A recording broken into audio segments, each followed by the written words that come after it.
Renaissance period Renaissance یہ دور England کی ہسٹری کا روشن خیالی کا دور ہے۔ یہ دور 1453 سے شروع ہوا اور 16th سینچری تک چلا۔ اس ویڈیو میں ہم رینیسانس کے کچھ موسٹ امپورٹنٹ اسپیکٹس پہ بات کریں گے۔ اس سے پہلی ویڈیو میں ہم نے مڈل ایجز پہ بات کی تھی اور اس سے بھی پہلی ویڈیو میں ہم نے رینیسانس کا ایک شارٹ انٹروڈکشن لیا تھا۔ First most important aspect of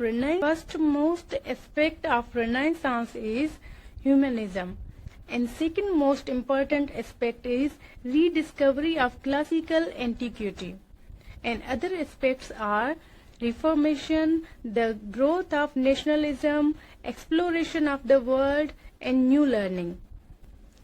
Let's discuss these aspects one by one. Let's discuss these. Martin Luther نے اس تحریک کو انیشیٹ کیا۔ مارٹن لوتھر تھیولوجسٹ تھے، یعنی کہ عالم دین تھے۔ انہوں نے اس تحریک کی شروعات کی۔ یہ تحریک رومن کیتھولک چرچ میں بدسلوکی کی اصلاح کے لیے تھی۔ اس تحریک سے پروٹیسٹنٹ چرچز کا قیام ہوا اور رومن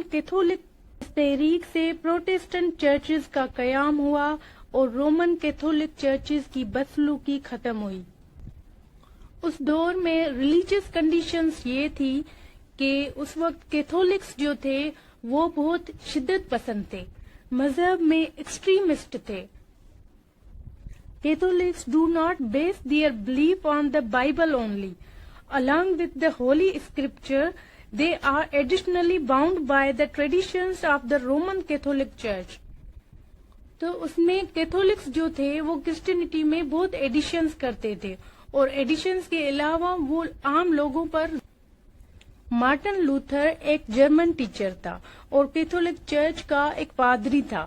اس نے کیتھولک چرچ کی ٹیچنگز کو چیلنج کیا۔ Martin Luther started writing pamphlets and spread among the people so that they know the reality of church.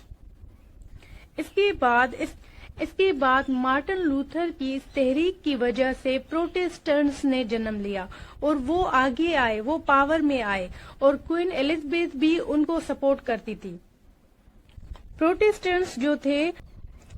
Protestants اور کیتھولکس میں کچھ یہ ڈفرنسز تھے کہ Protestants were against the church authority اور کیتھولکس جو تھے وہ 24 دسمبر کی مڈ نائٹ کو کرسمس مناتے تھے، جبکہ پروٹیسٹنٹس 26 سپٹمبر کی آفٹر نون پہ کرسمس مناتے تھے۔ The Protestant Christian Luther made clear that Bible is the sola scriptura, it means God's only book. Catholics do not base their belief on the Bible alone. Along with the Holy Scripture, they are additionally bound by the traditions of the Roman Catholic Church. When Queen Elizabeth came into power, it developed nationalism among English people. Elizabeth established an English church that helped shape a national identity and remains in place today. Under Elizabeth, the nation gained a new self-confidence and sense of sovereignty. As Christendom fragmented, she was the first Tudor to recognize that a monarch ruled by popular consent.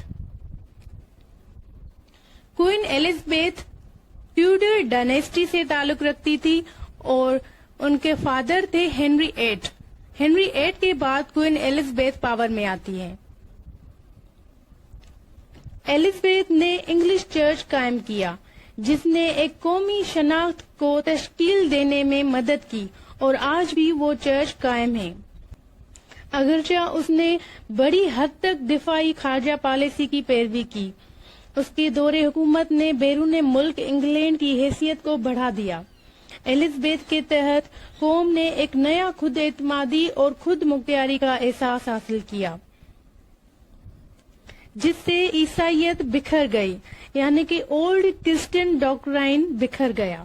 Catholic church Catholic church اور church of England کے درمیان ایک بنیادی different یہ ہے کہ English people pope کو مسیحی عقیدے کے سربراہ کے طور پر تسلیم نہیں کرتے. اس کے بجائے چرچ آف انگلینڈ کا سربراہ برطانیہ کا بادشاہ ہوتا تھا. Exploration of the world. Many scientific discoveries took place in this period. Few of them are mentioned here. Vasco da Gama circumnavigated the earth. Columbus discovered America. Copernicus discovered the solar system and prepared the way for Galileo. Humanism. A system of thought attaching prime importance to human rather than divine or supernatural matters. فکر اور سوچ کا ایک نظام جو الہی یا مافوق الفطر معاملات یعنی کہ سپر نیچرل میٹرز کے بجائے انسان کو اولین ترجیح دینا. ہیومنسٹ عقائد انسانوں کی ممکنہ قدر اور بھلائی پر زور دیتے ہیں، عام انسانی ضروریات پر زور دیتے ہیں اور انسانی مسائل کو حل کرنے کے لیے صرف عقلی طریقے تلاش کرتے ہیں. The second most important aspect of Renaissance is rediscovery of classical antiquity. During the medieval period, the tradition-bound Europe had forgotten the liberal tone of old Greek world and its spirit of democracy and human dignity. Medieval ages, dark ages اور middle ages کے بارے میں ہم نے last video میں پڑھا تھا کہ اس دور میں کس طرح سے لوگ زندگی جیتے تھے. چرچ رول کرتا تھا اور لوگ بلائنڈلی چرچ پر اعتماد کرتے تھے اور ڈیموکریسی نہیں تھی، نیو لرننگ نہیں پروموٹ کی جاتی تھی. اس کے علاوہ جاگیرداری سسٹم تھا، مطلب ہر طرح سے کامن پیپل کو دبایا جاتا تھا.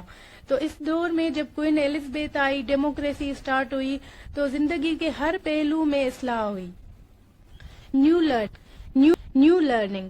William Caxton introduced printing press in England. اس سے پہلے انگلینڈ میں ہاتھ سے بک لکھے جاتے تھے.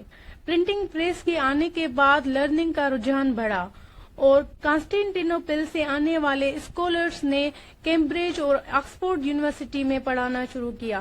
تو اس سے زندگی کے ہر پہلو میں تبدیلیاں آئی، اصلاح ہوئی اور زندگی کے ہر شعبے میں ترقی ہوئی.